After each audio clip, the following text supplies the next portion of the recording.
മധുഭാസ്കരൻ, എന്നോട് പലരും ചോദിക്കാറുണ്ട് ബന്ധങ്ങൾ എങ്ങനെയാണ് മെച്ചപ്പെടുത്തുക, ബന്ധങ്ങൾ എങ്ങനെയാണ് നന്നായി ഊഷ്മളമാക്കുക എന്ന് ചോദിക്കാറുണ്ട്. ചോദ്യം വളരെ പ്രസക്തമാണ്. കാരണം ബന്ധങ്ങൾ മാത്രമേ ഒരു മനുഷ്യനെ വളർത്തൂ എന്നതാണ്. ബന്ധങ്ങളില്ലാത്തവർക്ക് വളർച്ചയില്ല എന്ന് നമുക്ക് ഉറപ്പിക്കാം. ലോകത്തെ എല്ലാ ബന്ധങ്ങളും എല്ലാ വളർച്ചകളും ഉണ്ടാകുന്നത് ബന്ധങ്ങളിൽ നിന്നാണ്. ഞാൻ ആദ്യമായി മൊബൈൽ വാങ്ങുന്നത് 1997 എൻ്റെ ഓർമ്മ. അന്ന് എൻ്റെ മൊബൈലിലെ ഫോൺ ബുക്കിൽ 10 നമ്പറുകൾ ഉണ്ടായിരുന്നു. ഇന്ന് എൻ്റെ ഫോൺ ബുക്കിൽ ഏകദേശം 5000 ചില്ലാൻ നമ്പറുകളുണ്ട്. എൻ്റെ ജീവിതം മാറ്റിമറച്ചത് ഈ 5000 പേരാണ്. എൻ്റെ ജീവിതത്തിൽ സകല സമ്പത്തും തന്നത് ഈ 5000 പേരാണ്.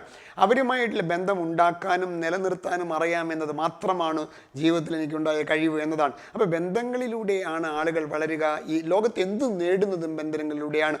അറിവ് നേടുന്നതും സമ്പത്ത് നേടുന്നതും അംഗീകാരം നേടുന്നതും പ്രശസ്തി നേടുന്നതും എല്ലാം ബന്ധങ്ങളിലൂടെയാണ്. അപ്പോൾ ബന്ധങ്ങൾ ഉണ്ടാക്കുകയും ബന്ധങ്ങൾ നിലനിർത്തുകയും ചെയ്യുന്നത് ഒരു കഴിവാണ്. ആ കഴിവ് ആർക്കും ബോധപൂർവം ഉണ്ടാക്കിയെടുക്കാവുന്നതാണ്. നിരന്തരമായി താല്പര്യത്തോടു കൂടി നമ്മളതിനു വേണ്ടി ശ്രമിക്കുകയാണെങ്കിൽ 4 കാര്യങ്ങൾ ചെയ്തോളൂ. നിങ്ങളുടെ ബന്ധങ്ങൾ മെച്ചപ്പെടും, നിങ്ങളുടെ ബന്ധങ്ങൾ കൂടുതൽ ഊഷ്മളമാകുമെന്നാണ്. ഒന്ന്, ബന്ധങ്ങൾ ഉണ്ടാവാൻ ആദ്യം നിങ്ങൾ അപ്രോച്ചബിൾ ആയിരിക്കണം എന്ന് തന്നെയാണ്. നിങ്ങളെ മറ്റുള്ളവർക്ക് നിങ്ങളോട് അപ്രോച്ച് ചെയ്യാൻ പറ്റുന്ന ഒരാളാണ് എന്ന തോന്നലുണ്ടാകുമ്പോഴാണ് ബന്ധത്തിൻ്റെ തുടക്കം ഉണ്ടാകുന്നത് എന്നതാണ് സത്യം. ചിരിച്ച മുഖമായിരിക്കുക. ഇത് എങ്ങനെയാണ് അപ്രോച്ചബിൾ ആയിരിക്കുക എന്ന് ഒരു ചെറിയ ഉദാഹരണം പറഞ്ഞ് സ്ഥാപിക്കാം. നിങ്ങളൊരു ബാങ്കിൻ്റെ ഉള്ളിൽ പോവുക. കൗണ്ടറിൽ 5 സ്റ്റാഫ് ഉണ്ടെന്ന് കരുതുക. നിങ്ങൾക്ക് ഏതെങ്കിലും ഒരാളുടെ അടുത്ത് പോകണം എന്ന് തോന്നുകയാണെങ്കിൽ അദ്ദേഹം പൊതുവെ കണ്ടാൽ അപ്രോച്ചബിൾ ആയ ആളാണ്. അതുകൊണ്ടാണ് നിങ്ങൾക്ക് അദ്ദേഹത്തിൻ്റെ അടുത്ത് പോകാൻ തോന്നിയത് എന്നതാണ്. അപ്രോച്ചബിൾ ആയ ആളുകളുടെ അടുത്തേക്ക് മറ്റുള്ളവർ ഇങ്ങനെ ആകർഷകരാകും എന്നതാണ്. നമ്മൾ പറയില്ലേ, ഈ ചക്കപ്പഴം തുറന്നു വെച്ചാൽ ഈച്ച വരുമെന്ന് പറഞ്ഞ പോലെ ആകർഷകമായ അപ്രോച്ചബിളായ ആളുകളുടെ അടുത്തേക്ക് മറ്റുള്ളവർക്ക് വരാനൊരു ടെൻഡൻസി ഉണ്ടാകും എന്നതാണ്. അതെങ്ങനെയാണ് ആകർഷകമാവുക, എങ്ങനെയാണ് അപ്രോച്ചബിൾ ആവുക? ഒന്ന്, ചിരിച്ച മുഖവുമായിരിക്കുക എന്ന സാധാരണ സമയങ്ങളിൽ ചിരിച്ച മുഖവുമായിരിക്കുക. എന്താണ് ചിരിച്ച മുഖം? ഒരു ആകർഷകമുള്ള മുഖമാണ്, അപ്രോച്ചബിളാണ്. ഞാൻ നിങ്ങളെ നോക്കി ചിരിക്കുമ്പോൾ ഞാൻ നിങ്ങളുമായി ബന്ധം സ്ഥാപിക്കാൻ താല്പര്യമുണ്ട് എന്ന സൂചനയാണല്ലോ ഇത്. അതാണ് അപ്രോച്ചബിലിറ്റിയുടെ ഫസ്റ്റ് സ്റ്റെപ്പ്. സെക്കൻഡ് സ്റ്റെപ്പ് ഒരു ഓപ്പൺ ബോഡി ലാംഗ്വേജ് ആയിരിക്കുക എന്നതാണ്. കാലിന് മേൽ കാല് കെട്ടി വെച്ചിരിക്കുക, കൈ ഇങ്ങനെ വെച്ചിരിക്കുക. ഇതൊക്കെ ക്ലോസ്ഡ് ബോഡി ലാംഗ്വേജ് ആണ്, സ്വീകരിക്കാൻ തയ്യാറല്ല എന്നതിൻ്റെ സൂചനയാണ്. അപ്പോൾ ഒരു ഓപ്പൺ ബോഡി ലാംഗ്വേജ് ആയിരിക്കുക. ഇങ്ങനെയൊക്കെ ചെയ്യുമ്പോൾ അപ്രോച്ചബിളാന്നിരിക്കുകയും നമ്മുടെ അടുത്തേക്ക് ആളുകൾ ആകർഷകരാവുകയും ചെയ്യും. 2, ബന്ധങ്ങൾ ഉണ്ടാക്കാൻ എളുപ്പമുള്ള ഹെൽപ്പിംഗ് ആറ്റിറ്റ്യൂഡ് എന്നാണ്. ഞാൻ നല്ലൊരു ഉദാഹരണം പറഞ്ഞ് സ്ഥാപിക്കാം.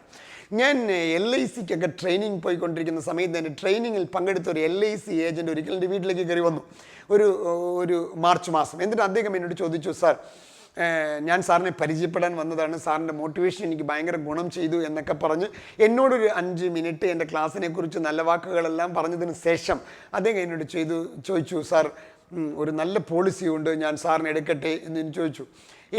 ഞാൻ അദ്ദേഹത്തിനോട് ചിരിച്ചുകൊണ്ട് പറഞ്ഞു, നിങ്ങളത് എന്നോട് ചോദിക്കരുത്. കാരണം ഞാൻ ഇതുപോലെ ആയിരക്കണക്കായ ഏജൻറ്റുമാർക്ക്, LIC ഏജൻറ്റുമാർക്ക് അല്ലെങ്കിൽ കൺസൾട്ടൻറ്റുകൾക്ക് ഞാൻ ട്രെയിനിങ് കൊടുക്കുന്നുണ്ട്. അപ്പോൾ നിങ്ങളെ അപേക്ഷിച്ച് ഒരു മധുഭാസ്കരനേ ഉള്ളൂ, പക്ഷേ മധുഭാസ്കരനെ അപേക്ഷിച്ച് 1000 ഏജൻറ്റുമാരാണ്. ഇങ്ങനെ ഞാൻ ട്രെയിനിങ് കൊടുക്കുന്ന എല്ലാവരോടും ഞാൻ പോളിസി എടുക്കാൻ തുടങ്ങിയാൽ എന്താകുമെന്ന് ആലോചിച്ച് നോക്കുക. അതുകൊണ്ട് ദയവായി എന്നോട് പോളിസി ചോദിക്കരുത്, ഇപ്പോൾ കൊടുക്കാൻ എനിക്ക് സാധ്യതയില്ല എന്ന് ഞാൻ അദ്ദേഹത്തിനോട് പറഞ്ഞു. അദ്ദേഹം ഒരു മടിയും കാണാതെ, മുഖത്ത് ഒരു ഭാവവ്യത്യാസമില്ലാതെ ചിരിച്ച മുഖത്തിനോട് എന്നോട് പറഞ്ഞു, കുഴപ്പമില്ല സാർ, ഞാൻ ചോദിക്കേണ്ടത് എൻ്റെ കടമ, തരാതിരിക്കുകയോ സാറിൻ്റെ കർത്തവ്യം. എനിക്ക് വലിയ സന്തോഷമുണ്ട് സാർ, ഏതായാലും 5 മിനിറ്റ് സാറിനോട് സംസാരിക്കാൻ കഴിഞ്ഞുവല്ലോ, അത് തന്നെ സന്തോഷമാണ് എന്ന് പറഞ്ഞിട്ട് അവിടെ നിന്ന് എണീറ്റപ്പോൾ അദ്ദേഹം എനിക്കൊരു കാർഡ് തന്നിട്ട് പറഞ്ഞു, സാർ, ഈ കാർഡ് വെച്ചോളൂ, LICയുമായി ബന്ധപ്പെട്ട, ഇൻഷുറൻസുമായി ബന്ധപ്പെട്ട എന്ത് സഹായം വേണമെങ്കിലും സാർ എന്നെ വിളിക്കണം. കാരണം സാറിനെ പോലൊരാളെ സഹായിക്കാൻ എനിക്ക് വലിയ താല്പര്യമുണ്ട് എന്ന് പറഞ്ഞ് അദ്ദേഹം അവിടെ നിന്ന് എണീറ്റു. ഞാനപ്പോൾ അദ്ദേഹം പോവുകയാണെന്നാണ് വിചാരിച്ചത്. പക്ഷേ അദ്ദേഹം അടുത്തൊരു കാര്യം കൂടി എന്നോട് പറഞ്ഞു, സാർ, ഇതുവരെ എടുത്ത പോളിസിയിൽ ഏതെങ്കിലും ലാപ്സായി കിടപ്പുണ്ടോ സാർ? എനിക്ക് അതിൻ്റെ പോളിസി നമ്പർ എഴുതി തന്നാൽ ഞാൻ അതിൻ്റെ കാര്യങ്ങൾ അന്വേഷിച്ചിട്ട് വന്ന് അത് എങ്ങനെയാണ് നമുക്ക് അടയ്ക്കാൻ പറ്റുമെങ്കിൽ അടച്ചത് തീർക്കാം സാർ, നമുക്ക് ലാപ്സായി പോകണം, നഷ്ടമല്ലേ സാർ എന്ന് അദ്ദേഹം പറഞ്ഞു. അപ്പോഴാണ് എനിക്ക് പെട്ടെന്ന് ഓർമ്മ വന്നത്, പണ്ട് ആരോ എന്നെ ചേർപ്പിച്ചിട്ട് പിന്നീട് ഫോളോ അപ്പ് നടത്താത്തത് കൊണ്ട് ലാപ്സായ 2 പോളിസി ഉണ്ടായിരുന്നു. ഞാൻ അതിൻ്റെ പോളിസി നമ്പർ അദ്ദേഹത്തിന് എഴുതി കൊടുത്തു. പിറ്റേ ദിവസം അതിൻ്റെ അമൗണ്ട് അദ്ദേഹം കൊണ്ടുവന്ന് എന്നെ കാണിച്ചു. ഞാൻ 2 ചെക്ക് എഴുതി കൊടുത്തു. അടച്ച റെസിപ്റ്റ് എന്നെ കൊണ്ടുവന്ന് കാണിച്ചിട്ട് പറഞ്ഞു, സാർ, സാറിനെ പോലെ ഒരാളെ സേവിക്കുന്നതിന് എനിക്ക് വലിയ സന്തോഷമുണ്ട്, അതുകൊണ്ട് ഞാൻ ചെയ്തതാണ് കേട്ടോ എന്ന് പറഞ്ഞു. യഥാർത്ഥത്തിൽ ആ 2 സഹായത്തിന് ശേഷം ഞാൻ അദ്ദേഹത്തിൻ്റെ കയ്യിൽ നിന്ന് മാത്രം 4 5 പോളിസികൾ ഞാൻ അദ്ദേഹത്തിൻ്റെ കയ്യിൽ നിന്ന് എടുത്തിട്ടുണ്ട് എന്നാണ് സത്യം. അപ്പോൾ യഥാർത്ഥത്തിൽ ഒരു ചെറിയ സഹായം അദ്ദേഹം എന്നോട് ചെയ്തപ്പോൾ എനിക്ക് അദ്ദേഹത്തിനോടൊരു താല്പര്യവും സ്നേഹവും ഉണ്ടായി. അദ്ദേഹത്തിൻ്റെ ഫോൺ നമ്പർ ഞാൻ എൻ്റെ മൊബൈലിൽ സേവ് ചെയ്യുകയും പിന്നീട് ഇൻഷുറൻസുമായി ബന്ധപ്പെട്ട എന്ത് സംശയം വരെങ്കിലും ഞാൻ ആദ്യം അദ്ദേഹത്തിനെ വിളിക്കുകയും ചെയ്യും. ഇങ്ങനെ നമ്മൾ ഒരാളെ സഹായിക്കുമ്പോൾ സ്വാഭാവികമായി ബന്ധങ്ങൾക്ക് കുറച്ചും കൂടി ഊഷ്മളതയുണ്ടാകും എന്ന് തന്നെയാണ്. മൂന്നാമത്തത്, ബന്ധങ്ങൾ നന്നാവാൻ ബി അസർട്ടീവ്. അസർട്ടീവ്നെസ്സിനെ കുറിച്ച് ഇതിനു മുമ്പ് നമ്മൾ വീഡിയോ ഇട്ടേക്കുന്നതാണ്, നിങ്ങൾ കണ്ടിരിക്കുമെന്ന് ഞാൻ വിശ്വസിക്കുന്നു. അസർട്ടീവ് എന്ന് പറഞ്ഞാൽ പറയേണ്ട കാര്യങ്ങൾ പറയേണ്ട രീതിക്ക് പറയേണ്ട സമയത്ത് പറയുക എന്നതാണ്. If you want to say you should say no എന്നാ പറയുക. നോ പറയേണ്ട സ്ഥലത്ത് നോ പറയണം, അതാണ് അസർട്ടീവ്നെസ് എന്ന് പറയുക. പക്ഷേ മറ്റുള്ളവരെ വേദനിപ്പിക്കാതെ നമ്മളെയും വേദനിപ്പിക്കാതെ പറയേണ്ട കാര്യങ്ങൾ വ്യക്തമായി പറയുന്നതിനെയാണ് അസർട്ടീവ്നെസ് എന്ന് പറയുന്നത്. നമുക്ക് പറയാനുള്ള അവകാശമുണ്ടെന്നും ആ അവകാശം അദ്ദേഹത്തിൻ്റെ അവകാശനെ ഗണിക്കാതെ പറയുക അസർട്ടീവ്നെസ്. അസർട്ടീവ്നെസ്സിനെ കൂടുതൽ അറിയാൻ വേണ്ടി ആ വീഡിയോ നിങ്ങൾ കണ്ടാൽ സഹായകരമാകും. ഇതാണ് മൂന്നാമത്തെ, അസർട്ടീവ് ആകുന്നവർക്ക് ബന്ധങ്ങൾ ഉണ്ടാകും എന്നതാണ്.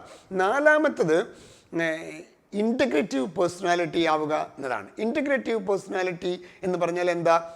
ചിന്തയും വാക്കും പ്രവൃത്തിയും ഒന്നാവുക എന്നതാണ് ഇൻറ്റഗ്രേറ്റീവ് പേഴ്സണാലിറ്റി എന്ന് പറയുന്നത്.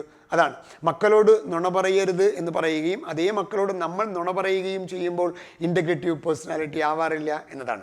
നമ്മുടെ ചിന്തയിലും നമ്മുടെ വാക്കിലും നമ്മുടെ പ്രവൃത്തിയിലും ഒരുപോലെ ആകുമ്പോൾ ഇൻറ്റഗ്രേറ്റീവ് പേഴ്സണാലിറ്റികളുടെ കൂടെ ബന്ധമുണ്ടാക്കുന്നതിൽ ഒരുപാട് താല്പര്യമുണ്ടാകും മറ്റുള്ളവർക്ക് എന്നതാണ്.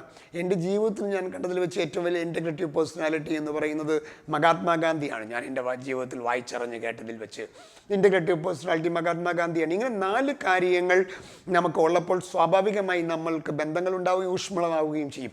ഒന്നാമത്, അപ്രോച്ചബിളായ ഒരു വ്യക്തിത്വമായി മാറുക, മറ്റുള്ളവർക്ക് നമ്മളെ സമീപിക്കാൻ പറ്റുന്ന ആളാവുക. 2, മറ്റുള്ളവരെ കിട്ടുന്ന അവസരങ്ങളിലെല്ലാം സഹായിക്കാൻ താല്പര്യമുള്ള ആളാവുക.